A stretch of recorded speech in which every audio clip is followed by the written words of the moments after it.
Hello, and you're very welcome to another JMAC podcast. I'm John Mann, and of course, this podcast is brought to you by Orgarech.com and Atak.ie. Using my promo code JMAC podcast to get 15% off on Orgarech.com. I get the best skins, gloves, and equipment on Atak.ie. Be attack minded. And if you're liking what you're seeing, like and subscribe on YouTube because the support's been absolutely brilliant so far. And tonight, me and Aaron are joined by our granddad, Kevin McGarty, tonight to talk about the weekend's action just got in and this weekend's action. So really look forward to chatting to the lads tonight. So I'll start off with yourself, Kev. How are you keeping? All good, John.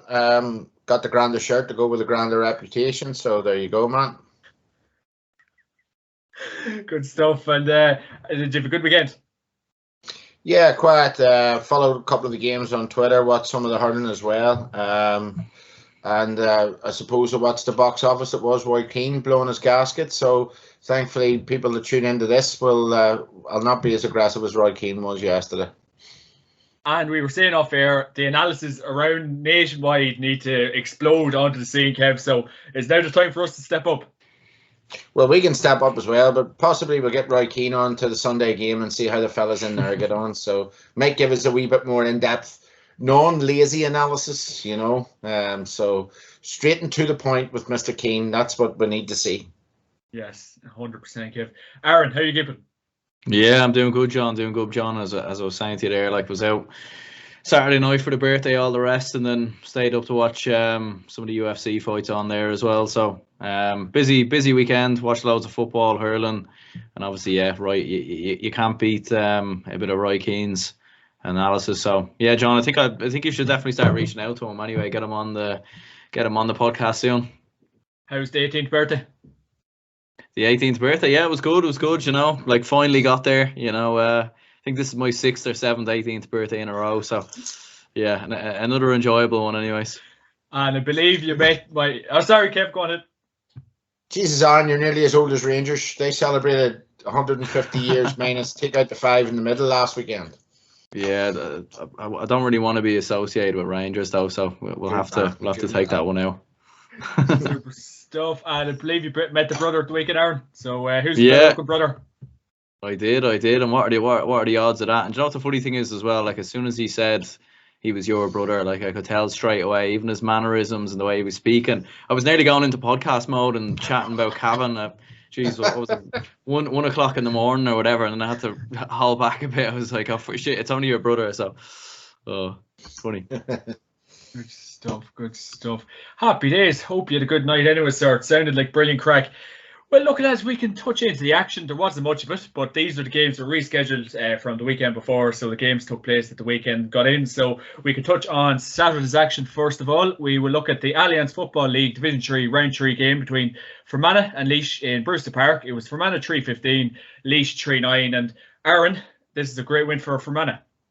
Yeah, it's a huge one, and I mean after the opening couple of games, they looked in a spot of bother. Like they looked like they were going to be in a bit of a relegation battle, and obviously you have a change in management in there, and Ricey McManaman going out and Kieran Donnelly come in. But fair play to them, like 2 back-to-back wins, huge wins. Like obviously beating Laois last weekend, and then you know a huge result. Obviously turning over Laois, like beating them by 6 points in the end. And Sean Quigley, like he's been in huge form, like in top class form so far from a Fermanagh point of view. So no, absolutely, like that's a huge result for them, and no, they go marching on. And the crazy thing is, like even looking at Division 3, like it's wide open there as well. Like you've 2 points separating 7th and 2nd. So I mean, really, they're going into the final 3 games, like it's going to be wide open. And even Longford, who were down in 7th, like they almost looked dead and buried there a couple of weeks ago, and they obviously turned over Westmeath with a huge win. So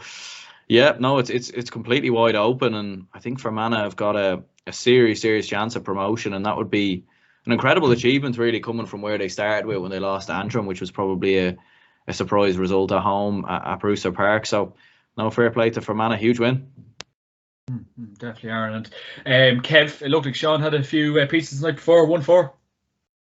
Yeah, Sean's been in dazzling form this last couple of weeks. I think Aaron's hit the nail on the head roughly. You know, we all feared for Fermanagh with a change of management. Obviously, we know they have a small pool of players to pick from. They've maybe been missing 1 or 2 over the last couple of years. Tomas Corrigan springs to mind as a guy, you know, that, you know, could have done a lot of damage in there and is not about. But look, you know, when we analyse where they were maybe 4-6 weeks ago to where they are now, this was a season-changing win almost for Fermanagh. You know, they now have, I think they've got Laois coming to Brewster Park this weekend. That's going to be a huge game for both teams. You know, where Fermanagh sit now, they've as I say, totally changed the outlook on their league around. Sean Quigley's obviously coming into form. Kieran Corrigan as well, knocked in a goal, who's a guy who has plenty of potential, good player. Obviously Jones in the middle of the park is a very, very capable footballer, very talented lad, very athletic, good feet for a big man. But I suppose the one thing that impressed me about Fermanagh in this game was they got off to a good start, and Laois then sort of came back at them, and Evan O'Carroll gets a goal, and you're thinking at that stage, you know, Laois obviously going into this game probably would have been, even though I tipped Fermanagh as my bet, probably most people around the country would have said, look, Laois would win this game, especially, you know, after the poor performance they had against Westmeath, and the sort of Antrim maybe should have taken all points away down in Portlaoise. So, you know, Laois were under a bit of pressure going into the game. I expected a reaction from them. They didn't start the game well. Okay, Evan O'Carroll gets a goal, and I maybe then expected Laois to kick on. But in fairness to Fermanagh, they showed good character for the rest of the first half. You know, they go in, I think it's 2-6 to 1-3. It was double scores at half time, you know, and you're expecting Laois to come out again in the second half and kick on, you know, give it a bit of reaction again after half time. In fairness, they get a goal. I think it was Mark Barry scores a goal nearly straight after half time. But the impressive thing again about is Fermanagh show that character. You know, it doesn't knock them off course. And the end, Darragh McGurran gets that goal in the 40th minute, which is a crucial stage in the game, you know, entering the last 15-20 minutes of the game. So, okay, Laois do come back and Barry gets another goal. But for me, the major thing here is, one, Fermanagh have changed the season around. Two, they started the game well. Three, you know, you expected a big kick from Laois. When it didn't start well, they come back. But Fermanagh showed great character, not only once, but twice to, you know, not let Laois shake them. So, look, signs are good for Fermanagh at the minute.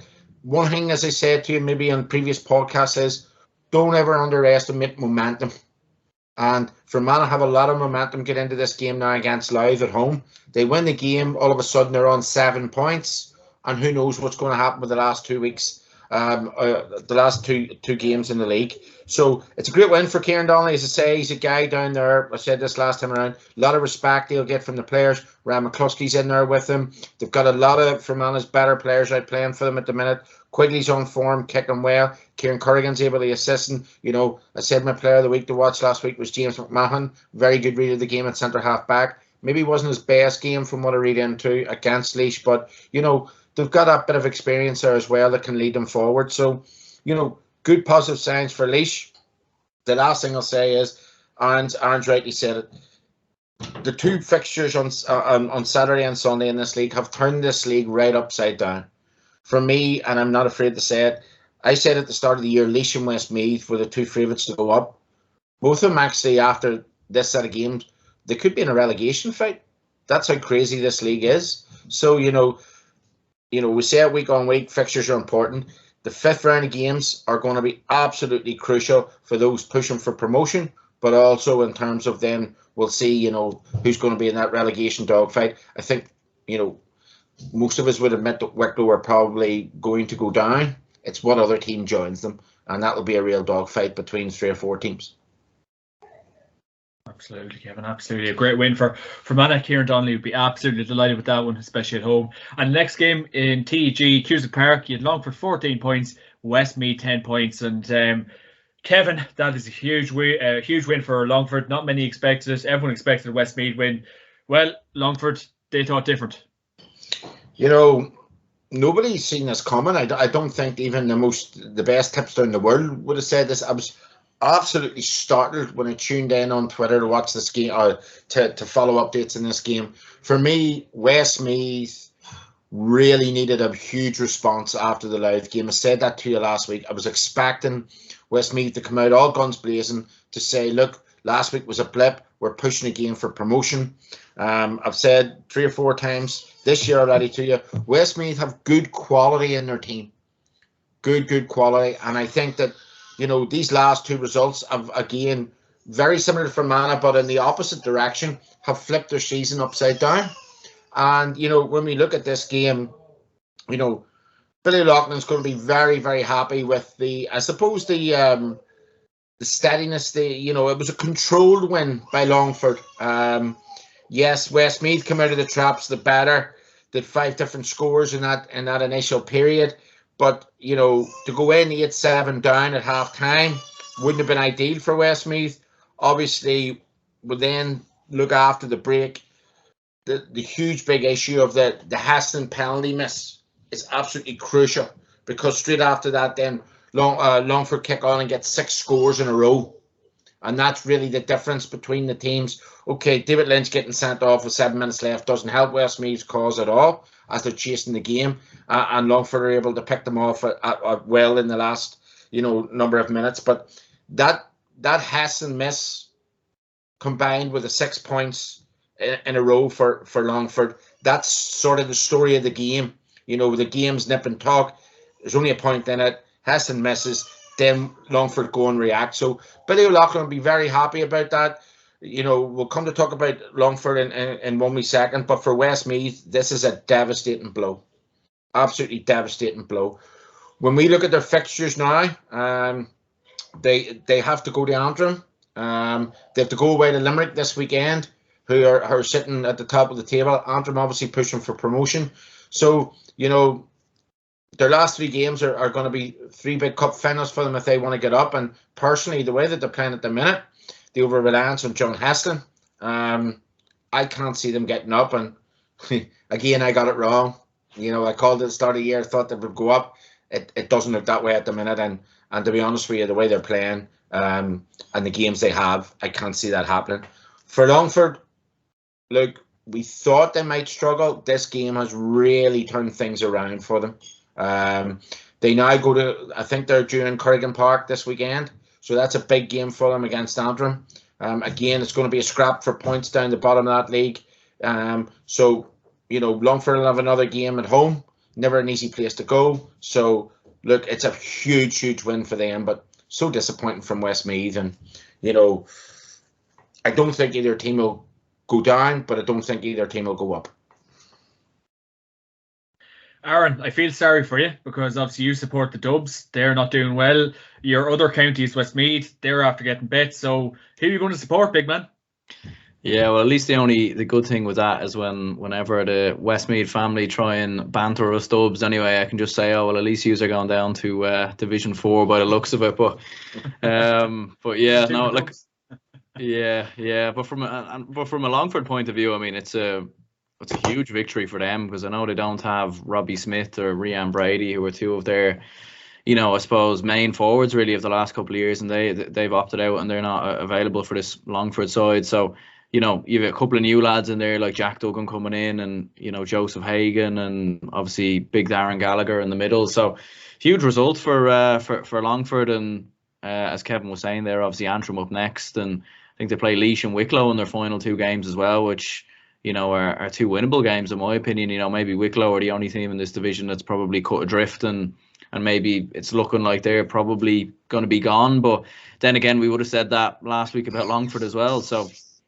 no, a huge result for Longford, like, to get that victory, you know. And if a result like this happened in the Leinster Championship, I think everyone would be like, that's a big shock. So, you know, you can't underestimate how big of a result that is for Longford. And yeah, like as Kevin was saying there about Westmeath, like, I definitely expected them to be promoted after how they performed last year. Like, even when they were relegated last year, they put up a really good showing to Mayo, nearly turned over Meath as well against Cork, although Cork motored on very well towards the end of the game. I remember in the start of the game they looked really good. So yeah, I'm not too sure really what's going on there. Like, obviously no Ray Kennellan in the starting 15 as well. Like, and you've obviously John Heslin with 2 points, obviously missing that penalty as well. Like, so yeah, from a Westmeath point of view, like, it's definitely you definitely be scratching your head a little bit, because you'd be wondering how they've lost back-to-back games against Louth and Longford, 2 teams I think a lot of people expected to be down about the relegation zone. So yeah, I think worrying times for Westmeath. Absolutely, Aaron, absolutely. And on Sunday in Division 2, round 3 in Pearse Stadium, you had Galway 2-17, Offaly 3-10, and the Galway men keep going on, Aaron.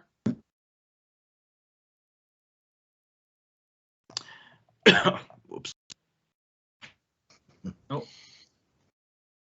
You okay, Aaron? I think he's got a bit of a cough. Oh, yeah, all right? Yeah, a bit of a cough there, yeah. Oh, you could hear me all right, could you? I can hear you there, yeah, just a bit of a cough. That's from the weekend, big man. That's from the weekend, yeah.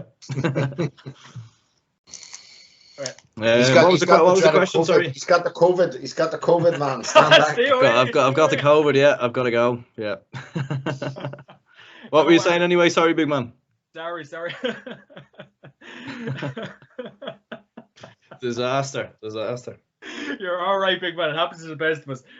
No, just moving on to Sunday's action in Division 2. In Pearse Stadium, you'd Galway 2-17, Offaly 3-10. What was your verdict in that, Aaron? Because obviously Pádraig Joyce looking for a win there. He got it.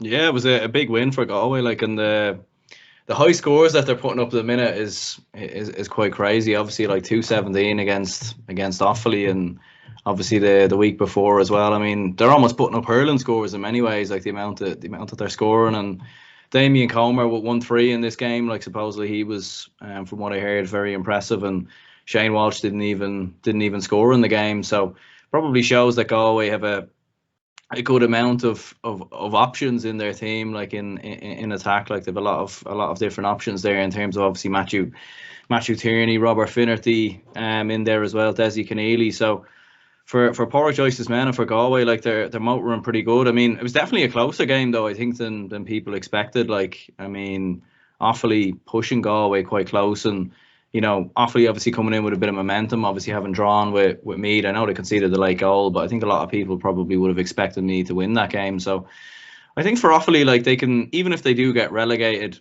I still think they can take a good bit of confidence, because a lot of their younger lads in that team, like Jack Bryant and Cormac Egan, probably maybe too young to break into the start 15 just yet. And obviously they've Cian Farrell, who's injured there at the minute as well. So look, from an Offaly point of view, I think they can take a lot of confidence, but huge win in the end for Galway. And like, it's kind of crazy looking at the remaining fixtures as well. Like a lot of the top four haven't even played each other yet. So you've still got Galway to play Derry, still got Galway to play Roscommon. So I think that'll be the big sort of acid test from a Galway point of view, really, is when they face a Derry or Roscommon, because maybe the teams they've faced so far haven't been of the highest quality just yet. But I think 4 wins from 4 was the main target from a Galway point of view. And Kev, I suppose it really is kind of shining through now that Galway probably are a Division 1 team. They're getting up to them standards. They're winning games very convincingly. We're like obviously winning really well. Derry will be the acid test, but Kev, Galway, they are doing well, and you know this is what we expect from them. Well, you asked for straight punditry, John, and I'm going to give it to you now. In my opinion, Yes. They're not a division. They're not a Division 1 team, and I've said this. I had this discussion with Maddie last week. For me, the 2 best teams in this league are Roscommon and Derry. And we're going to see that in the next couple of weeks. As Aaron's rightly pointed out, I think Galway have got Clare this week, and then they have to go to Derry, which is a big game the following week, and then the Roscommon, which could be a winner-takes-all game in the last weekend. So, look, my big problem with Galway is this. Aaron couldn't have said it any better when he talked about them lads.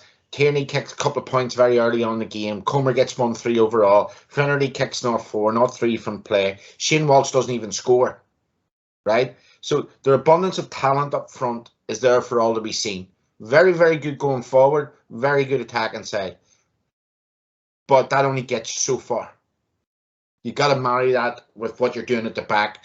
And if we look at a project like what Kerry are on at the minute, that's why they brought in Paddy Talley, is they know that they have great attacking force, but they know that they have problems at the back. So for me, Galway have had a problem at the back for quite a while, for maybe 3, 4, 5 seasons now. They haven't had a solid goalkeeper who can kick the ball out, who puts them under enough pressure as it is.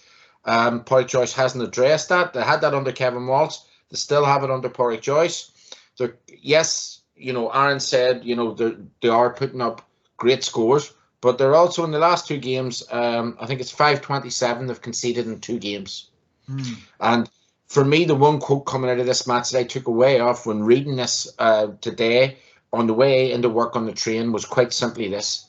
John Mahon said after the game, if somebody had told him 4 weeks ago that he would go to Galway, to go to Salt Hill, to play in perfect conditions with no wind and score 3-10 against the Galway team and come out in a losing side, he would have told him they're a liar. So when teams know that they can go into Salt Hill and put up that type of score, it's a worrying point of view for Galway. Don't get me wrong, I think they've done, as I say, abundance of talent up front. Just for me, there are big difficulties out the back. I think the likes of Derry will expose that. And certainly what I seen, okay, it's only judging against Down, but the Roscommon forward line was quite good against Down, quite potent, and I like the way that they're shaping up as, you know, Cox, the Murdas of this world. So I think they'll give Galway a lot of problems, and I'm not so sure they're a Division 1 team, if I'm honest with you right now. On the flip side of that, for Offaly, look, Offaly's season wasn't going to be defined by this type of game. There is a bit of a gulf in class between Offaly and Galway. There's no doubts about it. We talked about top 4, bottom 4 in this league. Galway were competitive, which is number 1 is good. Number 2, you know, they got the old lights of McNamee. Bernard Allen knocked 1-2 again. He's guys, it's consistently scoring, which is good for them. And what was the big plus for them was this young lad Sullivan that come off the bench. I think he kicked 1-3 and all. You know, so that's a big plus. Aaron's obviously articulated that the 2 or 3 fellas to come back from injury. A couple of younger lads, while they are a bit younger, they're need to going to step up to the mark if Galway are going to stay in this league. And for Galway, Offaly to stay in this league, and for Offaly, this game wasn't going to define their season. The next game will, and that game is this coming weekend in Newry. So, you know, if they can get that same type of performance up front from them, the guys scoring freely, you know, being competitive, I think, you know, these types of forwards are going to trouble Down, because Down's defence is very brittle, very weak. So, you know, for me, you know, it's good signs for Offaly. Okay, they haven't got over the line, but Galway are just not the complete package for me at the minute in terms of the defence is very worrying, especially going up into Division 1. So, again, I'll say it for the 4th week in a row, I'm not sure about Galway being promoted. As long as you don't use the terminology you use for when a defence is shaky for a team. We'll say no more. And then moving into Division 4 in Markovitz Park, Cavan 113, Sligo 10 points, and Cavan kind of reeled us in 10 minutes ago. Sligo with a few men sent off. I was saying to a chap today that doesn't happen in a Division 1, Division 2 team, having lads sent off. It's that bit of experience. Sligo unfortunately didn't have that. Cavan got over the line. Another box tick, Kev. Yeah, well, I said it's all about being boxes ticked in this game, but the one thing I want to say about Cavan is, in this game, I suppose the one good thing that Mickey Graham will take away is there was a bit of character shown when Cavan were 8-4 down at one stage. I think it was in the 42nd minute. They found themselves 8-4 down. As we know, Markovitz Park's never an easy place to go, but they showed that character, they got out of there. I think did Cavan kick 111 in the second half? I'd say so. I was only listening to it on the radio now. I think it's 111. So the big issue was when they were 8-4 down, they needed a leader stand up. And who gets the next 2 points? Geroid McKernan.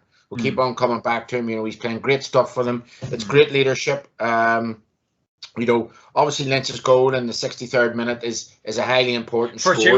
Fortuitous. Yeah. But it's a highly important score, 13-10. You know, Cavan, no doubts, are going to be, you know, okay, there was plus points for them. Murphy kicked a couple of points. Sean Carbine as well in there. But obviously the Quinn red card had a huge burn on the game. You know, obviously Cavan maybe have that wee bit of better player in terms of composure. So, you know, that had a big burn in the game. But for me, it's a box tick. It was a powerful second half by Cavan. You know, they're going into a game this weekend where they know, you know, a win will probably guarantee them promotion. But look, it was a banana skin going down there. You know, Matty talked about it last week. It's not an easy place to go. And, you know, for a while it looked, you know, Cavan looked to be in trouble. But they showed great character. Obviously, they got 1 or 2 breaks with the sending off and obviously with a goal as well, being fortuitous. But, they march on. And I think with the games that they have left, you'd probably be looking at Cavan winning or taking maximum points from this league at the present time. Kevin. Just a few quick things on that, Kevin. Like, the wee bits and pieces, like not having a good first half, having a very bad first half the Cavan did have, and kind of relying maybe on Sligo's sending off, since Sligo taking the foot of the pedal, Kev. So would that kind of be worrying from Mickey Graham's point of view, maybe not being that overly, having a good impressive first half display when you really are trying to be top of the pops in this division, Kev? No, not really, because as a player, yourself, the National League is a very, very difficult, when it's a 7-team league, you're always going to get that sort of natural drop off at a time where you're maybe not going to get out of the blocks, where you're not going to start well, where maybe you get a lackluster 25, 30-minute spell. So, I wouldn't really worry about the fact that they didn't start well. What I would be enthused about is taking away the positive is when they were 8-4 down, my main leaders, McKernan, stood up, scored a couple of good points at that time. So I found myself in a position. I'm not happy I found myself in a position, but how do we respond to that? And that's the positive he'll take forth to the next game. And I think he'll probably want to focus for the Tipperary game coming up on getting a good start, not being lackluster. I think it was, they only scored 2 or 3 points in the first half, which is not good. I suppose as a manager, an intercounty, certainly at club level, at the very least, you want to be talking about every 5 minutes, you want to be turning over the scoreboard. At least every 5 minutes. So, you got to be scoring 7 times and a half, whether that be goals or points, 8 times and a half. So, they only score twice or 3 times for the amount of attacks that you have. The decision making there is obviously wrong. Maybe the final ball, the shot selection's wrong. So, he will be concerned about them things. But the main thing was they went down the road, potential banana skin, didn't play overly well for 30, 35 minutes, but got out of there. So, take away the positives, work for the next day. But last year, the National League, we only had 4 games or 3 games, and that was regionalised. You didn't have, I suppose, you didn't have that luxury of not playing well or not starting well, because you just, you would have been out of the league after 1 game. Now, if it's a 7-game league, it's natural there will be, 1 or 2 games where you'll struggle in for periods of time. It's about how you react to that, and Cavan reacted well. There's a few good nightclubs in Sligo. I thought some of them boys were out tonight before, Kev. I'm sure they would have liked to been. There's a few good caravan sites down there as well, and a few lovely golf courses. But I'm sure they were put up somewhere nice in the Radisson Blue or somewhere. The money is up in Cavan, Kev. The money is up in Cavan. Listen, still got the communion money up there, kid. And Aaron, what about yourself? The Breffley boys keep marching on, but just about. Yeah, just about. But I suppose that's the thing about Cavan. Like, you keep finding a way to win some of these games, even if they are maybe a lot closer than you'd expect. Like, even against Carlow the week previous, I think it was a 4-point victory that day. So, like, I remember, like, I was saying in my own podcast before, like, I always felt like Cavan would get promoted, but I felt like maybe there would be a slip up maybe somewhere along the way, and you were kind of looking at this game and the form that Sligo were in. I know obviously they lost last week to Tipperary, but given how comfortable they obviously had been beating Carlow and how well they'd been playing, like, you kind of maybe felt that, okay, maybe Sligo could maybe cause a shock here. But as Kev was saying there, like, I mean, Cavan, when the goings got tough so far this year in Division 4, they've managed to find an answer. And maybe that was something that they didn't have last year. That was when it was getting tough, when it was being put up against them by the likes of, your Fermanaghs, your Derrys, and obviously Wicklow in that game where they couldn't find an answer. They did find an answer this time around against Sligo. So I think for Mickey Graham, he'd be very, very happy to see, the character of his team and Paddy Lynch scoring 1-2, and Gerard McKernan, who's been probably one of the, standout players for Cavan so far this year. So, yeah, huge win, and you're looking at Division 4 as well, and some of the other teams kind of below Cavan. I think, they might only need to win 1 out of 3 games, and that could be enough for promotion. But looking at the fixtures as well, obviously playing Waterford and London in their final 3 games after Tipperary, it's looking like it could be a clean sweep for Cavan in Division 4. 100% record, and sure, that's it. You don't need to compete in the championship then, John. You can go home, and sure that's it. Happy days. Trip up to Croke Park to wear, and that's what I'm looking forward to.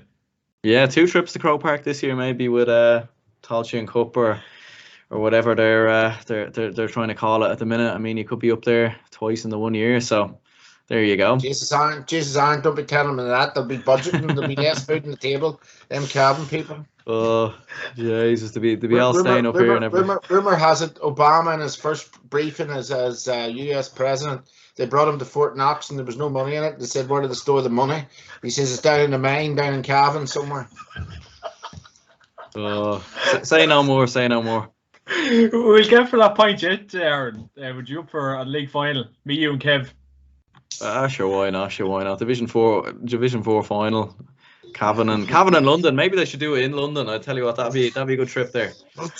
Jesus, yeah, we'd just get away with that. Moving on to the next game in Chadwick's Wexford Park. Tipperary 4-4, Wexford 15 points. That is an interesting scoreline, Aaron Prendergast.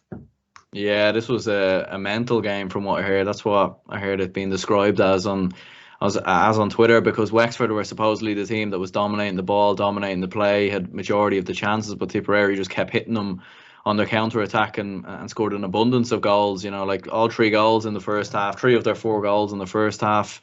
I think they'd 4-1 on the scoreboard at one stage as well, and then Wexford hit a couple of late scores to bring the game down. But yeah, just a mental scoreline, like to only score 4 points but concede 15 and still end up winning the game. Kind of bizarre in many ways, and you kind of do tend to see some of these ridiculous scorelines sometimes in Division 4, like obviously Sligo racking up 28 points against Carlow. It does kind of seem on any given day you can kind of get some mad things that can happen there. But yeah, like Teddy Doyle with 2 of the goals in the first half got sent off as well from what I heard. So very eventful day from his point of view, and Conor Sweeney doing his bit as well. So yeah, after a tricky start, obviously drawn to Waterford, turning over London, obviously not last weekend, turning over Sligo, I should say. They're looking good, and promotion might be on the cards just yet for Tip after what was a tricky start.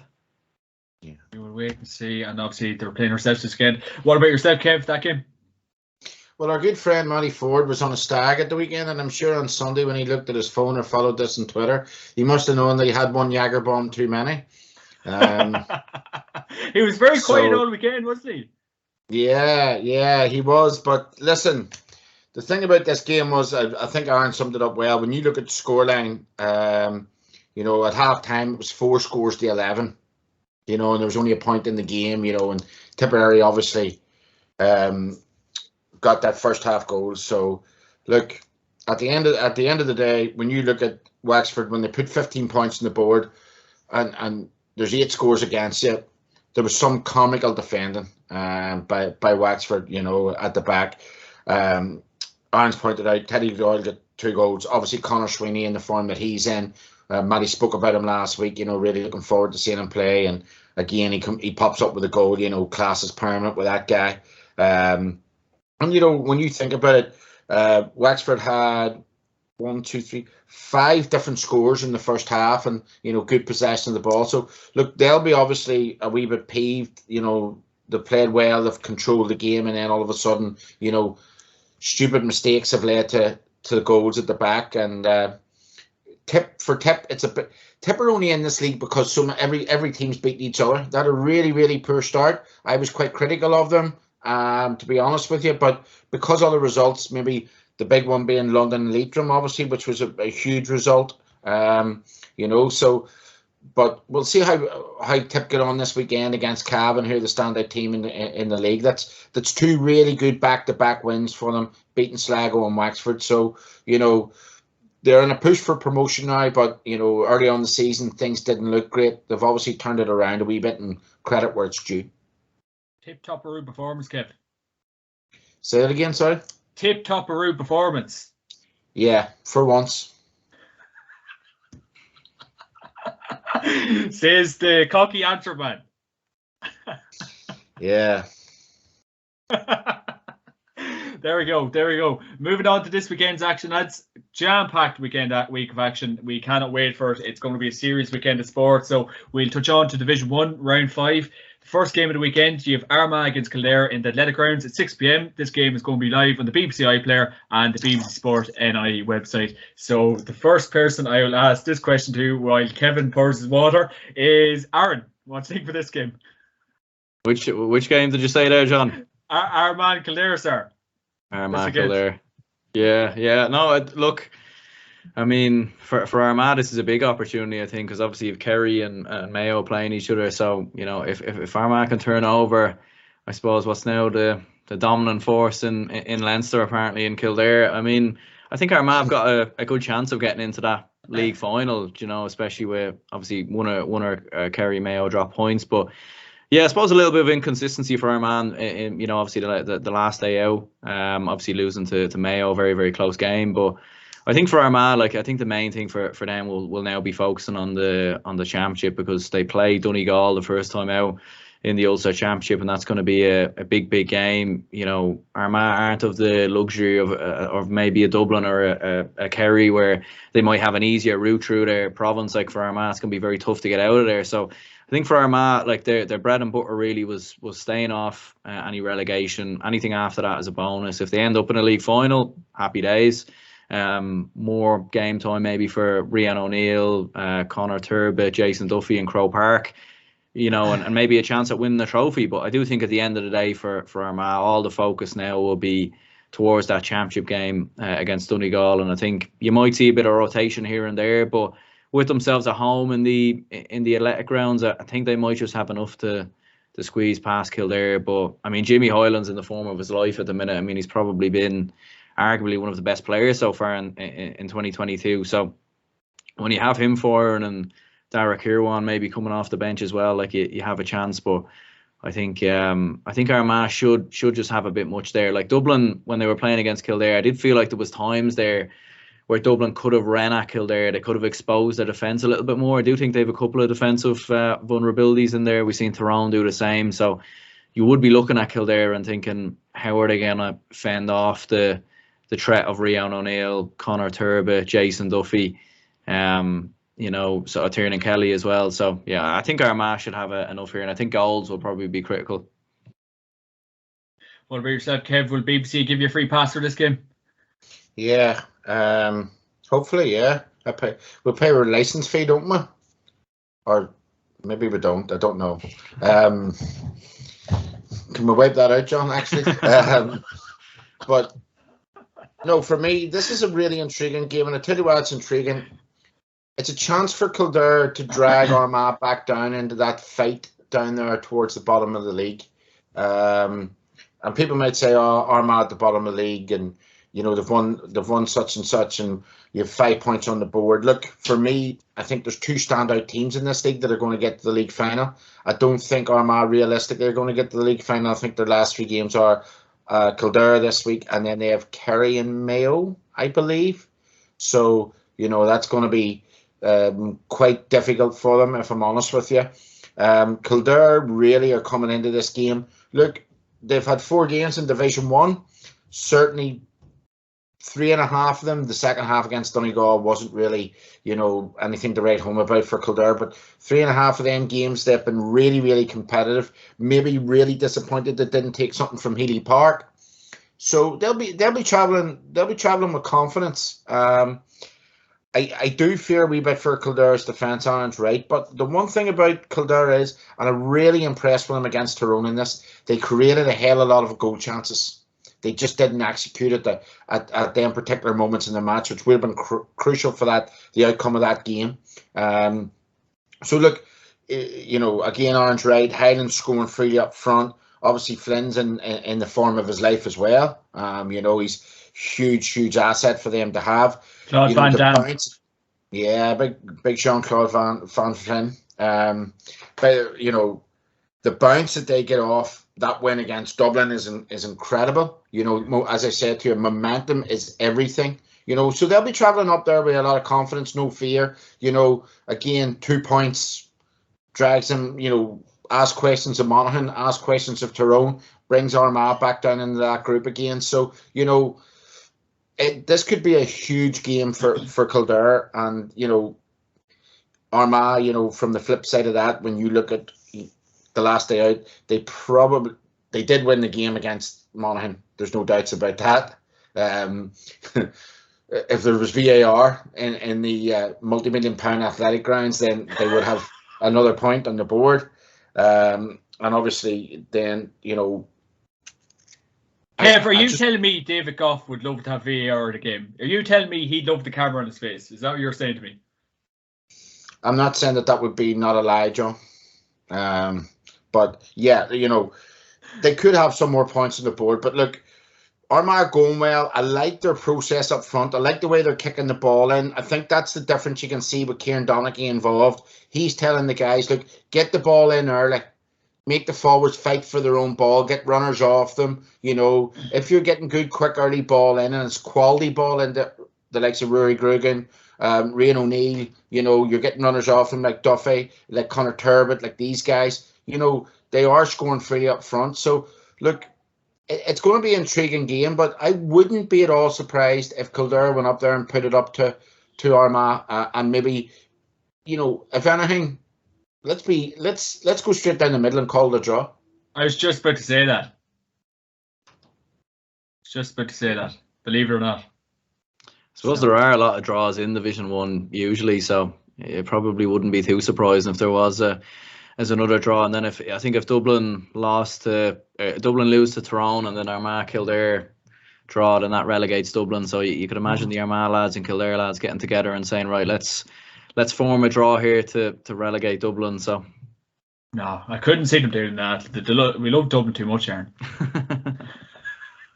I'm sure we do, says you.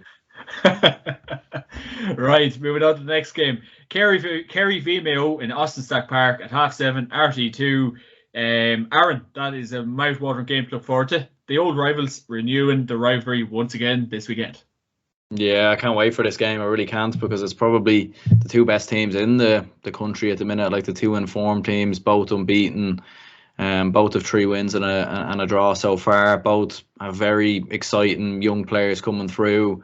You know, both play on the front foot, so it's going to be very, very entertaining. I mean, I'm hoping it's a spectacle. I mean, the only kind of thing is maybe there's a likelihood that these two might play each other in a big championship game further on down the line in a semi-final or a final, and maybe there might be an element of shadow boxing here. You know, these two could play each other in a league final as well. So, you know, this could be the first of a couple of meetings between these two this year, but yeah, it's going to be hugely, hugely exciting. I mean, trying to see obviously who's going to match up with David Clifford if he starts. You know, that'd be very, very exciting. And then obviously, you know, what Mayo's attacking in Ryan O'Donoghue and you know, some of the other lads in there. Jeremy O'Connor's been flying. So no, hugely, hugely looking forward to this game, I have to say.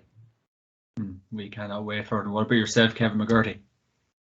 Yeah, I can't wait. Aaron has rightly articulated that the sense of anticipation may be just deflected a wee bit by the fact that both teams might go for a bit of shadow boxing. You know, maybe for me, I think Kerry are heavy favourites in this. They're really good down in their own back garden. Look, they're scoring free up front. The one big thing from this game that I'm looking at is we've talked about, you know, how good a potent forward line Kerry have, and, you know, obviously the way that Mayo started the season, you know, after so many knockbacks, and, you know, Oisin Mullen, the likes of Porrick O'Hara, these guys at the back, real good players. You know, that matchup between back and front, you Kerry forward line and the Mayo defence. The one big thing that I want to watch in this game is the two midfields. Kerry are experimenting with a new midfield partnership. It seems to be blossoming over the last couple of games. Didn't really start the league very well in the middle of the park for them. They changed it up. So that'll be interesting to see. And if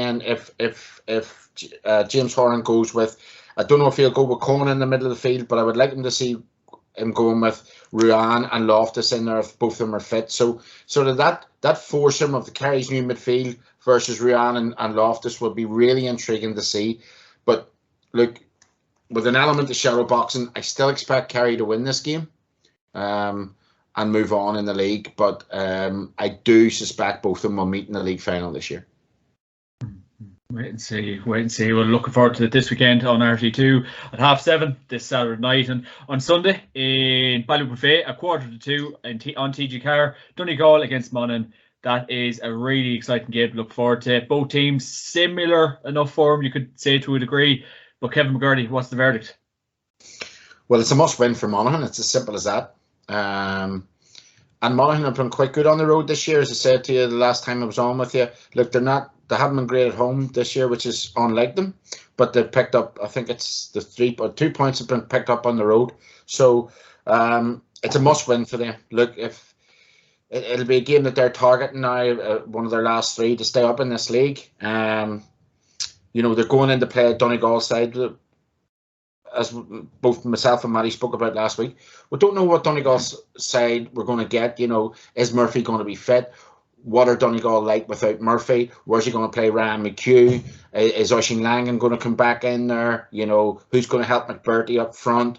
Are they going to play the youngsters they brought on the last day that made so much of a difference? Coming off the bench, young Gallen, people like that. So, look, we just don't know what sort of Donegal we're getting. They've been quite inconsistent in the league. In fact, their game against Kildare sort of was their season in a microcosm. In the first half they were very good. In the second half they didn't really turn up, but they took away the points up there. So Ballybuffet is a really hard place to go. It'll be also interesting to see how far Rory Began ventures out of nets up there. So look, lots of interesting features in this game. It's a hard place to go, but I would be expecting personally Monaghan to bring an unbelievable intensity to this. I expect them to get off to a really good start. I expect them to attack this game because, boy, do they need this 2 points. So it's going to be a real interesting one. And for me, look, going into the game and the importance of the game, for me, it's more important for Monaghan, and possibly a wee sneaky away win here might be on the cards. Aaron, what about yourself? Will Monaghan be dining at the buffet this weekend?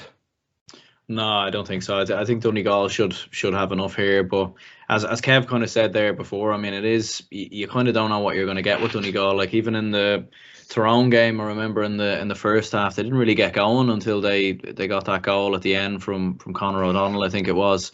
They kind of struggled a little bit at different stages in the game, so it is a weird one with Donegal. And Monaghan seem to have a lot of fight in them at different times. Like they seem to be very good at chasing games. They seem to be great at coming back in games, but it seems to be when they're in front, it seems to be managing games under Banty McEnany that's been the big problem. So I just think with Donegal in Ballybuffet, I think they should have enough, but I think this will be low scoring, and to be honest, I don't think it will be a great spectacle, to be perfectly honest. I think there could be some red cards in here. It could go down to freeze or a penalty decision. So yeah, I think Donegal should just have enough. But look, you can't write Monaghan off. They have a tendency to produce results when you least expect it. But I think Donegal maybe just about. But again, it's a tough one. Maybe a draw. I don't know. I feel like I'm convincing myself for Monaghan now, but I think I'll go with a draw after all that. Super stuff, Aaron. Super stuff. And in the next game, you've Tyrone against the Dubs in O'Neill's Healy Park at 3:45 in TG Carr. So, Aaron, no better man to ask than this. What's the verdict ahead of this one? Oh, John, I was kind of hoping we'd skip over this here when we didn't mention Tyrone Dublin. I was kind of like, right, can we move past this one? To be honest, I mean, the good news is for Dublin is that we're coming up against the Tyrone team that probably hasn't been at its best form so far this year. When you actually look at Tyrone's fixtures as well, they've Kerry and Mayo in their last 2 games, and if we were to turn them over, we'd only be a point behind them. But it's a difficult place to go, Aaron. It is, and that's me just being slightly positive. But I think as a Dublin fan, haven't seen the way they played against Kildare. I mean, it's just been the same story really for Dublin all year. The opening 15 to 20 minutes is okay. They're in the game. They're positive.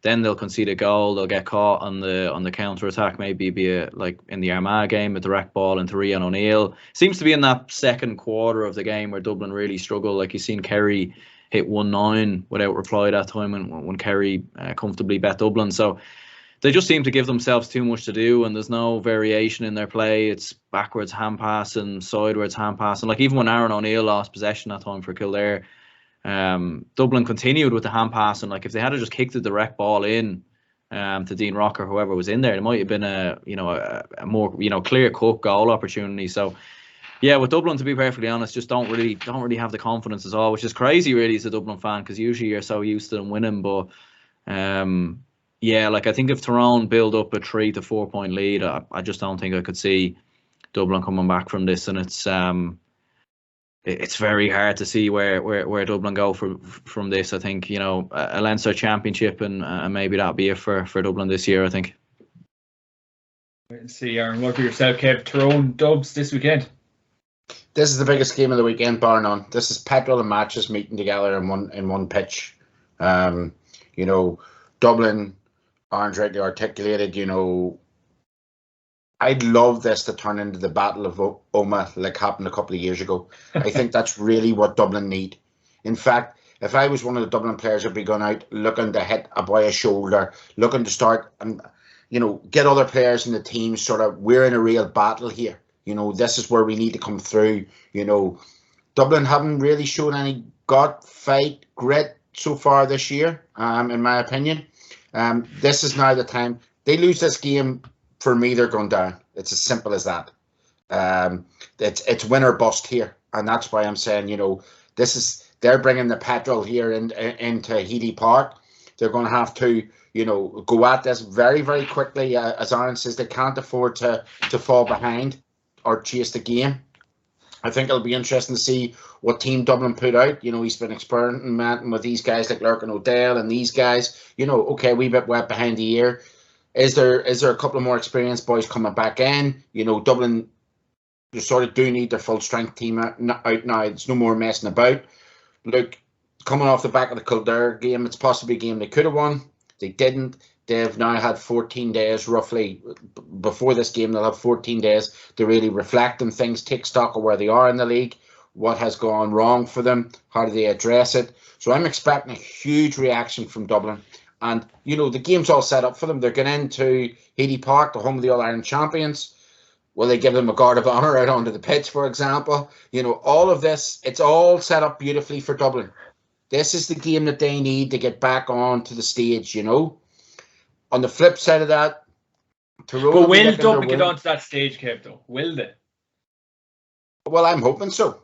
I think I said this in previous weeks gone by. I really do think that the talent to do it, there's just something missing at the minute. There's no doubts about the talent. When you look at a boy like Kilkenny, has there been a more consistent footballer, probably bar Brian Fenton, in the country in the last 5-6 years? No. Two good leaders. If Corn comes back in there, if Dean Rock is on top of his game, if James McCarthy's back, they have so much of abundance of talent. There's no doubts about that. It's just the environment isn't right at the minute. There doesn't seem to be that bite about them. So hopefully this game is the one that's going to bring it out of them. And, when you go up into Tyrone, I can tell you for a fact, it's not culturally nice sometimes. They can be very much on your back very quickly. And, maybe some of the Dubs will relish playing in that. I would like to see them relish playing in that. So they're going into the Lions Den here, and we'll see really what they're made of this particular year. And some of these young lads, as I say, if they get the chance, the Lurkin O'Dells of this world, let's see what they're made of. But on the flip side of that, look, Tyrone are in a bit of trouble themselves. As I say, they haven't really woken up since the fantasy that was the All-Ireland final last year, the All-Ireland series last year for them. Nobody really seen that coming. Their wet dream came true, if you want to put it that way, and they haven't really got over it. So they got over the COVID. I think they're all right now, though, Kev, are they? Yeah, they're fine, yeah. But, they haven't really performed from their own high standards. Have let themselves down. They've had one or two key men out missing. So, from what I'm led to believe, Ronnie McNamee's back in training and possibly in with a chance of starting this game. So he'll be big for them at the back. He's been missing a bit. So they'll be licking their wounds after what happened to them up in Ballybuffet. It was a nip and tug game. They conceded 2 goals sort of on Tyrone, where O'Donnell waltzes through, Gallen waltzes through. So, they have a few things that they'll want to concentrate on. They'll not want to be relegated. They're very, very proud. especially up in Omagh. So, you know, as I said, it's like petrol and matches meeting, and this is going to be a huge game. This is going to be the game of the weekend. So lots on it. And I'm expecting the one thing, I don't care who wins it. I'm not even going to predict who wins it. The only thing I want to see is I want to see a bit of fire in the belly of the Dublin players. Yeah, see, that's what I was expecting in the Kildare game, though, and didn't really get that, unfortunately. And I think that's the main thing from a Dublin point of view, because like as Kevin's saying there, like they definitely do have the talent. There's no doubt about it. I mean, they didn't. You know, it was only a couple of years ago that they won 6 in a row. I know a good crop of them lads have retired and opted out or whatever, but there's still, you know, Fenton, Mick Fitzsimons, Kieran Kilkenny. If Con comes back in, you've Cormac Costello to come back from injury. So there's still a wide, really, really good crop of players there. But yeah, it's just, I don't know if it's tactically or something, but it's just they need to show a lot more fight and just some variation in their play as well, instead of this running game that clearly isn't working at all. You know, I think some teams can make that work, like we've seen Donegal against Tyrone done very well, Kilcoo, all the rest. But Dublin at the minute, it's just not working, and there needs to be there needs to be just a huge shift in mindset there, or change their style of play or something, because clearly what they're doing at the minute isn't working. And Kev, we've seen Phil McMahon in an article saying he never really gave much abuse on the pitch and he was a very quiet fella. So what's the verdict on all that? Well, I suppose players say that in the hindsight of it, and you look, you gave some, you get some, whatever else. At the top of you know, there's no doubts that a lot of the Dublin players are going to get some of that this weekend. Look, as I say, Tyrone people there's no more passionate people in the GAA, and that'll be a cauldron this weekend for the likes of Kilkenny and Fenton and these guys to go into, you know. And as I say, this could be the making of Dublin season. If they come out here and produce a top result, you know, in there, you know, there's probably bar Killarney, there's no harder place to go than Healy Park. You know, I've watched many games down there throughout the years. I can nearly tell you in the Ulster Championship, in the one hand, maybe in 2 fingers, how many times I've seen a team win there in the Ulster Championship. It's a really difficult place to go. They'll have all sorts in the rear. They'll have a partisan crowd, you know, against them. So, you know, I'm really looking forward to see that. As I say, I don't care about the result. I don't care about, you know, what sort of game we see. It's the Dubs' reaction, and I think, like, Aaron's living down there. He knows better than us. I've said it in weeks gone by here. There's something about this environment that concerns me, and what I mean by that is the team environment, you know, and the mentality of the players and the mentality of the squad. So hopefully with this rest period in the league, that maybe Desi's had the time to sit down and really work through some of that, maybe on a one-to-one or on a team basis. And with the players coming back in, with the experience that they have, maybe we'll see a totally different Dublin this Sunday. Wait and see. Matty Ford tipped you for the job last weekend, Kev. Any rumours in that? Absolutely none. Travel expenses. AIG. Very good, very good. And on Saturday night in Division 2, you have round 5 down v Offaly in Park Esler at 5 p.m. And Aaron, worrying times at the minute for the down footballers. They need a win here, but Offaly need a win. It's an enticing game. Yeah, well, I mean, this is the just looking at the league table there, like both of them down there at the bottom. So really, it's all or nothing, really, isn't it? I know there's still 2 games after this, but I think for whoever wins this game, maybe gives themselves a fighting opportunity, and for whoever loses, I think they might be dead and buried, give or take. It'll definitely be tough for them anyway. And yeah, it's an interesting one with down. All right, they've just had a lot of changeover in players and turnover in players, and you know, we still don't really know if a lot of them Kilcoo lads are going to commit or what's going on there. Like. And then on Offaly, on the other hand, on the other hand side, like we were speaking about them already in terms of the fight that they showed, obviously against Galway, and you know, some of the young lads coming through there, and Anton Sullivan coming off the bench. So yeah, it's a hard one to call, really, because I think down they do have quality and they do have great players, great management, all the rest. But yeah, I'm not sure. I suppose I'd be curious to know what Kevin thinks. I know he's a few connections there, but Yeah, maybe Offaly, because they showed a good bit of fight in that meeting in Galway game, like racking up 3-10 against Galway. Like that's a huge scoreline to rack up, but it'll be a very, very close game anyways. I'd be thinking Offaly, but Kev, what do you think? No, I would maybe tend to go with Aaron in this. I think he's 100% correct. We're looking at a team here who's had a high turnover of players, are trying to sort themselves out in a way, brought in a management late on, aren't a settled team in any way against a team that has a lot of young talent coming through from the 20s, obviously last year. And you've got guys like Bernard Allen, McNamee up front, who are providing leadership and who are free scoring. And the big difference between these two teams is Down's defence is like a Lady of the Night's legs. It's absolutely ridiculous. They're just scoring. Teams are scoring for fun against them, and it's absolutely crazy. There's no tackles get in. There's no physicality. Their goalkeeper has caused them umpteen problems this year. They've changed them once or twice already. I mean, in the Derry game, kickouts were going astray. So, I mean, they're just all over the place at the back. And when you have a forward line where Allen's scoring all the time, as I say, now McNamee scoring, obviously Anton Sullivan you would be expecting to start this week after his performance last weekend. So for me, everything at the minute points, 4 or 5 days out, everything points to an Offaly away win, which is, it could be the bet of the weekend, actually. Oh, well, I think it's a no-brainer, Kev. Down's form at the minute is shocking. Fully expecting an Offaly win there, to be honest. Really? It's a long way up the road. We'll wait and see, but all directions go towards Tomás O'Shea and John Mahon's team, but we will wait and see. And in the next game, you have Galway against Clare in Pearse Stadium at 2 p.m. on Sunday. So, Aaron, that's an interesting game. Yeah, it is and obviously a tough one to take for Clare last time out. They lost to Derry in the end by 9 points. So looking at it realistically, I think Clare's opportunity maybe at promotion is probably gone. They're probably now looking more towards the Munster Championship, and they actually are on the good side of the draw there as well, avoiding Kerry and Cork. But yeah, going away to Galway, it'd be a tough game for them, all right.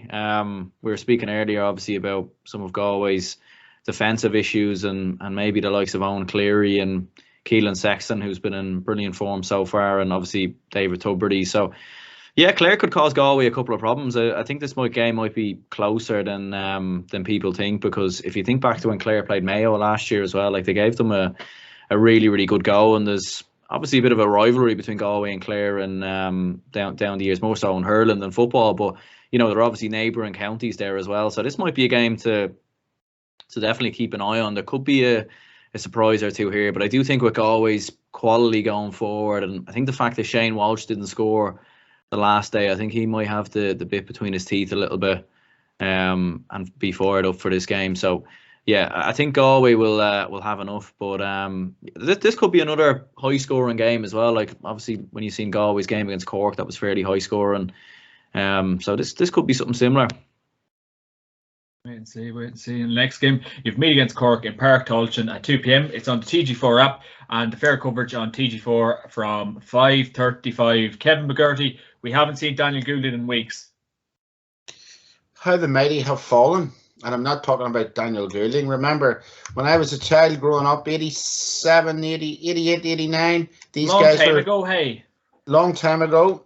These two teams were competing in All-Ireland finals. Now they're scrapping it out at the bottom of Division 2. Sad, but that's the reality. What was that Meath team like back in the day, Kev, just before you go on to this game? Unbelievably physical. And I mean, like, you would think that these boys were sculpted out of mountains. They were just mountains, like every one of them. You could nearly... Flynn was the smallest of them all, O'Rourke, Stafford, Liam Hayes, the names just ring off the tongue. Robbie O'Malley, Martin O'Connell. These guys were, Jerry McEntee played in the middle of the park. These guys were unbelievable size. The big boy at fullback, what was his name? Hayes, wasn't it? Yeah, so I mean, these guys, just incredible team. They were, and obviously that Cork team obviously had great players like Niall Cahalan and Larry Tompkins, Shea Fahy. So they were the golden days, and unfortunately, these counties really they haven't had a lot of success since. They both won All Ireland since that time, but they both regressed desperately. Meath this year are, you know, I'd use the word embarrassing in many ways, unfortunately. You know, obviously the Galway result, the first half performance against Roscommon was really, really poor, both of them. You know, they somehow got a point against Down, where Down looked to be in control of that game for most of the game. So, look, it's in Park Tolchin. Cork having to come up the road. Cork themselves have just started out a project, as I said to you before. Listen to the Keith Ricken podcast on BBC Sounds, the GAA social. Really, really good in terms of he's a good vision for Cork, but he knows it's not going to happen today or tomorrow. They've had quite a tough league. They were really lucky, in my opinion, to get away with a draw against Clare. Clare will be kicking themselves over that game. So, look, a lot of work to be done down in Cork. But, you know, you expect Cork's quality and where Meath are mentally at the minute that, again, it may sound strange, but a good possible away win here. There we go. And in the next game, Roscommon against Derry, Dr. Hyde Park, 2 p.m. And Aaron, that is one game to look forward to this weekend. Yeah, it definitely is. I mean, it might be the game of the week in Division 2, and definitely whoever can come out on top here will give themselves a huge opportunity. I think it'll be we've obviously seen Derry maybe be you know, you were expecting them going away to Clare. You were thinking maybe that would be their biggest test so far, and they obviously blew Clare away fairly easily. So you're looking at Derry in the next three games, like obviously of Galway and Roscommon both coming up. So it's going to be interesting to see how they get on against both a Galway and a Roscommon, because there has been a lot of hype around Derry over the last year or so, and rightly so. Like, they've a phenomenal team, obviously, in Conor Glass around the middle, and Shane McGuigan and Benny Heron, and, you know, young lads coming in there like Lakeland Murray. So, I mean, they've a top team, Derry, no doubt about it. But we still haven't seen them against, you know, we seen them against Donegal last year, but that was a once-off game, really. So it'd be great to see them consistently now against, you know, good opposition, and seeing them against the Roscommon, seeing them against the Galway, and then obviously seeing them in Ulster as well, because I think as GAA fans, we really want to see new teams coming alive, and the championship becoming more competitive and having more teams up there. So I think that's why there's been a lot of excitement around Derry, and I think there's definitely going to be a lot of excitement around this game going up away to a very experienced Roscommon team who you know, are the experts really at navigating their way out of this division. So it's a tough one, really. Like, going away there, you know, could this be a bit of a reality check for Derry? Maybe, you know, Roscommon's experience, and Enda Smith and Donny Smith and all these lads in there as well, Connor Cox. So it's a tough one, really. I think I might go for a draw. Maybe it's kind of a hard one to call, but yeah, definitely going to be excited for this game. What I will say is, hopefully we get some highlights of this on Allianz League Sunday, please, because I'd love to see some of this. We would. We love a draw on the JMAC podcast. Daniel Cooley's a big fan of them. In Division 3, round 5, Antrim against Longford, Carrigan Park at 2:30. Kevin McGarty, it's set up for you. Yeah, look, I suppose the one thing I'd say from an Antrim perspective is they've now, with 3 games to go, they've got things in their own hands. Maybe a week before last, look, they would have been kicking themselves a really under-par performance against a decent Limerick team who come up and give them credit where it's due, done a professional job in Antrim in Carrigan Park. Antrim have responded well. Maybe Antrim just kicking themselves a wee bit as well that they didn't take full points down in Portlaoise last time around. Antrim are looking strong. As I say, the camp is very unified, going forward together. Look, the last 3 games, they've got, you know, Longford to come. They have away to Laois, which is going to be a really big game. And then they're home to Westmeath last day out. So, look, it's a box-ticking exercise for them now. I would expect them to be heavy favourites against Longford. But the big problem is they need to start the game well. They give Limerick, you know, 2-1, 2-2 of a start the last time around, and we're chasing the game. When you got home advantage, you got to make it count. They didn't do that against Limerick. They need to do that now. Longford will be coming up, obviously, hugely rejuvenated after that big victory last weekend away to Westmeath. They'll have no fear. But look, Antrim need a very professional job. I think they will be favourites for this. I think they have a very good, strong squad. and I think that they'll probably have sat down this week and reassessed the results that have happened in Division 3 over the last week or 2 weeks, and look, their destiny's in their own hands, and I certainly think that this is a must-win if they've any ambitions of going up. And look, I'm going to say Antrim. I think that they do have. I do think that they possess, the best quality out of these two teams, but they need to get themselves mentally right, get a professional job done, and I'm sure, having been bitten a couple of weeks ago by Limerick, that they'll have addressed that, and then they will have them ready to go for this one. Delighted for Antrim at the minute. It's great to see forward players like Cavan and Paddy Cunningham full of praise for the Antrim lads in the last few weeks. Yeah, it's important, look, as I say, we still have our big problems. Like, the minors were absolutely annihilated by Armagh last weekend. Our under-21s were beat by 50 points by Tyrone the other week. So look, the bottom's not great. You have to be realistic about moving forward. We need to work on our schools. We need to get that right before we get anything right. But look, if we can get up into Division 2, gives the lads that are a wee bit less experienced in the squad, it gives them a chance of playing against decent quality teams. And that's important to have. And look, that's where people want to aspire to be, and fair play to them. So, moving in the right direction on their end, and Stephen, and long may it continue. There we go. And in the next game, Fermanagh against Laois, Brewster Park, 7 p.m. Home advantage once again for Fermanagh, Aaron. So they'll really want to be cashing in here, and I suppose looking to cash in.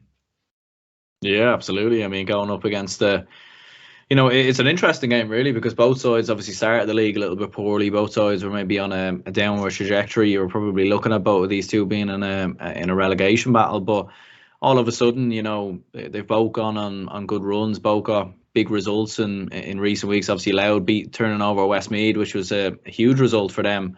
So really, like, huge chance for either one of these two. Whoever comes out on top here could be in a big chance for promotion. But looking at Fermanagh, like, at home in Brewster Park, the form of Sean Quigley and Kieran Corrigan as well. I think Conal Jones coming back into the team. He missed the first couple of games.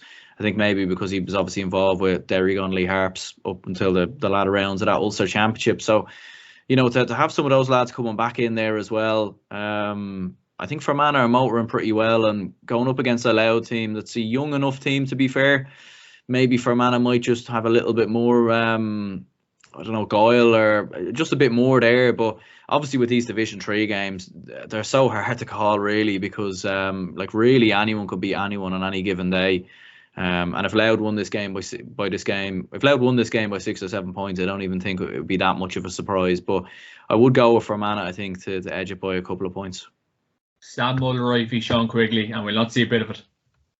Yeah, I mean, that'd be brilliant, isn't it? But sure, look, we've had this conversation a good couple of times on my own podcast here as well with yourself, like, in terms of GAA Go and why they don't want to show these games, and there's cameras at a lot of these games and everything else, but they're like, state secrets for whatever reason. We're not able to see them. So hopefully we get hopefully it's the feature game on Allianz League Sunday. Let's pray for that, the feature game.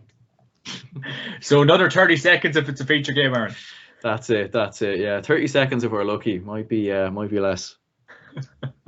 Wait and see, Aaron. Wait and see. And in the next game, Limerick against Westmeath in TUS Gaelic Park, Gaelic Grounds, at 7 p.m. on Saturday evening. Kevin McGurdy, Westmeath did win. John, I'm going to have to plug in my computer. Vladimir Putin is, I think he's tapping into this. So give me a second. Sorry. No worries, boss man. Aaron, we'll move on to you for that game. Limerick Westmeath. Yeah, I think Limerick at home. With how well they've done, they've obviously probably been the top dogs in this division so far, albeit very close. So Westmeath haven't played obviously back-to-back weekends, with the fact that they had the storm and obviously intercepted the Longford game or whatever. I don't know, like, if you asked me before a ball was kicked, I'd say Westmeath should have enough here in John Heslin, Luke Loughlin, Ronan O'Toole, Ray Cannellan. Like, I think Westmeath have got the better players, but Limerick are just coming in huge form. very good scoring wise. But I don't know. I feel like Westmeath, they're going to have to show a response after the Longford defeat. I think they're going to want to have to turn it on. Get John Heslin more involved. And I think after those 2 defeats as well, like I don't know. I feel like they might nick this one maybe. I know Limerick have gone very, very well in the league so far. But I just think maybe Westmeath might be able to squeeze out a victory and squeeze out a performance, because I think with Westmeath maybe they do better against sometimes the better teams in the division. Like we've seen them obviously how they played against Laois, and even when you think back to last year against some quality opposition. So I'm expecting Westmeath to turn up and produce a performance here, but I mean they kind of need to, really, because if they don't, they're in big trouble. Absolutely. And on Sunday in Division 3, you have Wicklow against Laois in Aughrim at 2 p.m. And Kevin, will it take the Laois lads long to get there? Look, I think I'll start where Aaron finished. I mean, very similar to Westmeath. This is now time for Laois to stand up and make a performance. Anything less and they're in big, big trouble. Wicklow, on the flip side of that, have just appointed new management this week. Are we going to get the old managerial bounce? They might promote 1 or 2 players from the under-20s. Who knows? Look, I think Wicklow at the minute of the team, obviously, as we know, they're bottom of the table. They haven't really looked like matching any other team in the league. Bar, I think it was Fermanagh went down there and got a draw. So you would be expecting Laois to come back after they've taken 1 point from 4 against 2 Ulster teams in recent weeks. They obviously, before that, they got their wings severely clipped at home by Westmeath. So I would be expecting a huge reaction from Laois. I would be expecting nothing less, in fact. Conventional wisdom will tell us Laois going to Wicklow, and the way things sit, Laois will win the game. But at the minute, Laois are just so unpredictable. It's incredible. And if they don't win this game, they're in a severe, severe relegation battle. And, if you had said that to me at the start of the year, I would have been very much questioning it. So, look, nothing more than a Laois win will do. And I would expect Laois to go and put on a performance, and I would expect a Laois win. Do you begrudge the Laois lads travelling up there, Kev? I begrudge the Laois lads doing the warm-up. I seen them doing last week with sticks. Quite incredible. As I said before, Hannibal Lecter once said, you covet what you see every day. People tackle with their hands. And I couldn't believe that in the warm-up. In fact, there was 1 or 2 inter-county coaches actually had it up on Twitter this week themselves. So, people do things by different means, but, I don't know if it's all working out well at the minute in Laois. So, maybe they have to change their warm up when they go up into the Wicklow Hills. So we'll wait and see how it comes out. But I fully expect them to return with the 2 points. Mm-hmm. Yeah, interesting warm up, no doubt. And if anyone got their eyes on Twitter, have a wee look at it, because I wouldn't mind hearing people's thoughts on it. It was very interesting, to say the least. A few coaches called it out. So we'll move on to Division 4. You've Sligo against London in Mark Fitzpark at 12 p.m. on Sunday. So Sligo would be looking at the big W there, Kev? Yeah, they would have to be. Not again, very similar to Laois and Westmeath. Nothing more than a big W will do for them in terms of their promotion push. They've lost now back-to-back games. Obviously, there was positive signs against Sligo. The red card obviously didn't help them. As I say, Niall Murphy, Sean Carbine were quite good for them, but nothing more than that. London come on the back of their first defeat, so London will be coming in with plenty of confidence. But as I say, Mark Fitzpark is a hard place to go. You'd just be worried that 2 defeats in a row and sort of Sligo are going to down tools. We've seen this before from similar Sligo teams, maybe in Division 3 previously. So that would be my big worry. I would still expect Sligo just about to get over the line, but it just depends on what Sligo turn up. Absolutely. And the next game, Carlow against Leitrim in Network Cullen Park at 2 p.m. So, Aaron, what about yourself? That'll be an interesting game for both teams.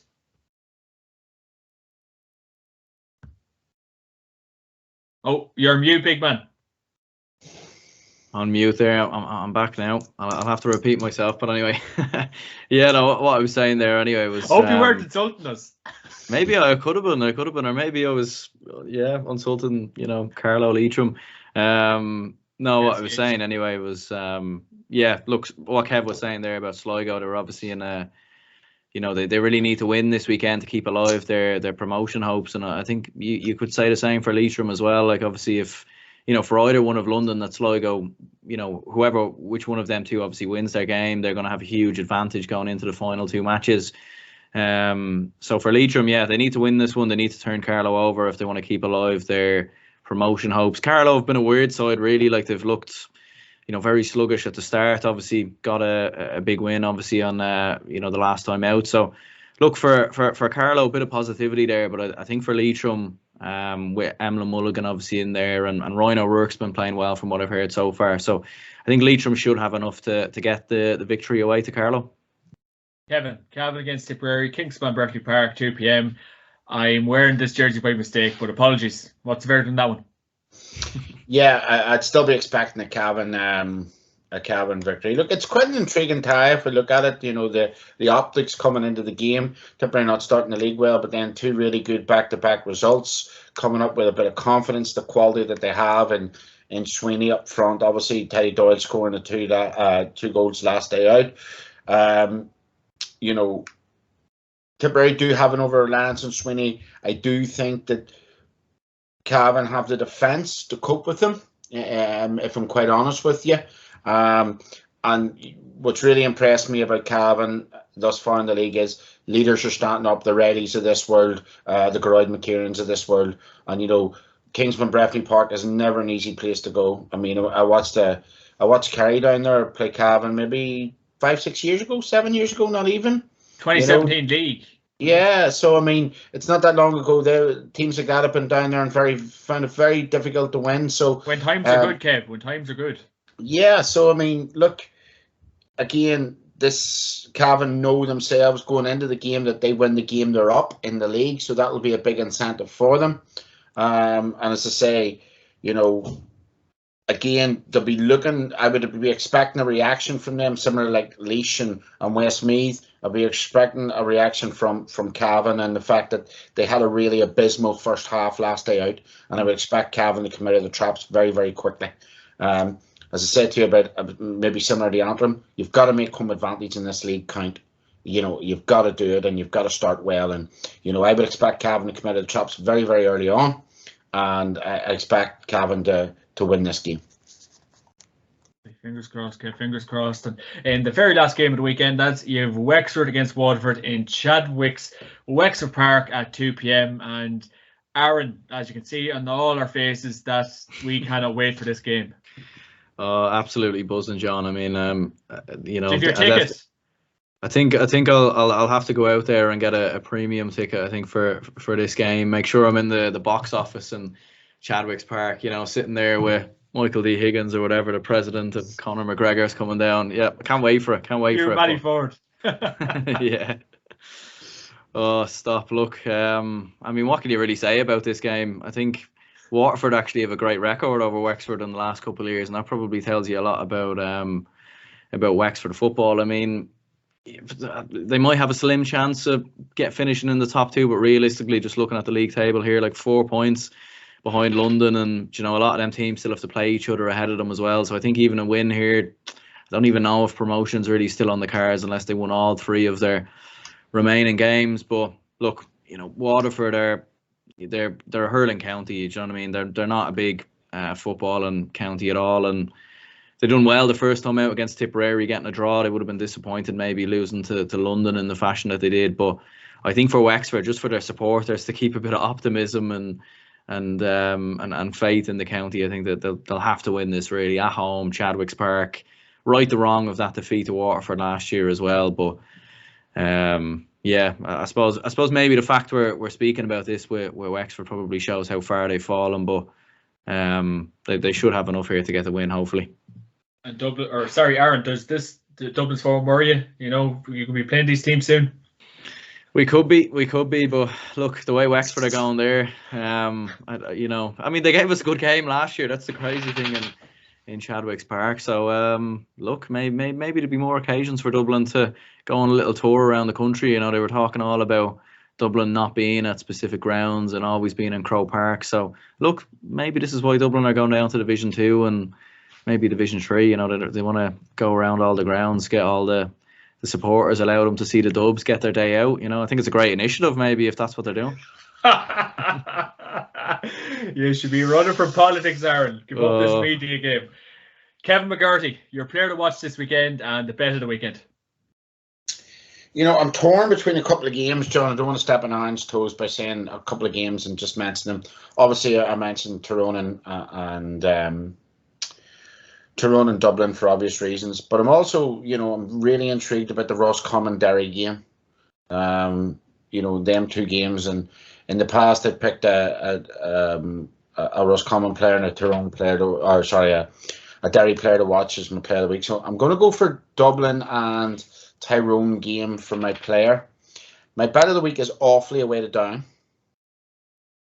And my player of the week to watch. This might sound mad to people, but really it's more about his leadership and about how tightly marked, but how important he is to Dublin, and that's Kieran Kilkenny. I think if you stop Kieran Kilkenny, limit Kieran Kilkenny, he's very difficult to stop. You go a long way to stopping this Dublin team doing anything. He's so important to them. He's been so consistent over the last 7-8 years since he came on the scene. That's why he got an All-Star last year. It was a consistency in the league. It was consistency in the championship. He's so important. He brings so many other people into play. He stands up for them. He can score. He's so, he's so level-headed as well. Makes the right decisions at the right times. You don't ever really see him getting flustered an awful lot. So, if Dublin need a leader this weekend, for me, he's the man. And this is such a big game for them, and it's going to be really interesting to see, how he leads from the front, how Tyrone maybe try and combat him, who they put on him. So, let's look at Kieran Kilkenny and as I say, Offaly to win against Down. And Aaron, what about yourself? Yeah, I think even going back to that Dublin-Tyrone game as well, with Dublin's defence and maybe a Mick Fitzsimons going up against a Darren McCurry or something to that effect. I think that would be a really, really exciting battle to watch. But yeah, in terms of bet of the weekend, I mean, looking at Wicklow against Laois, I think Laois have been on free fall there in the past couple of weeks, and that could be a really good bet, because in Division 3 you've been seeing a lot of teams beating everyone, and that could be one where Wicklow turn over Laois and maybe surprise a lot of people and give themselves a fighting chance of surviving relegation, and new management coming in there as well. And I was at Parnell Park last year when the Wicklow under-20s played the Dublin under-20s, and it was actually quite a close game. There was only a couple of points going down the home stretch, and Wicklow actually gave Dublin quite a good game that day. And I think Wicklow missed a penalty. I remember they hit the bar as well. So there is players there coming through. So I actually think Wicklow will turn over Laois. So that'll be my bet of the weekend. And yeah, in terms of player to watch, I mean, you'd be looking at that Kerry and Mayo game really on the Saturday night, and just some of the players that are going to be on show there, and in Ryan O'Donoghue for Mayo and David Clifford for Kerry, Killian Spillane, these lads. So yeah, I mean, one to watch, maybe Ryan O'Donoghue going up against that Kerry defence. I mean, that would be very exciting stuff. Absolutely. Well, my player to watch would be Darren McCurry against the Dubs, and Offaly to beat Down would be my bet of the weekend. That would be my take on it. Any other takes on any opinions? Or all good, lads? Happy enough? Okay. Happy enough.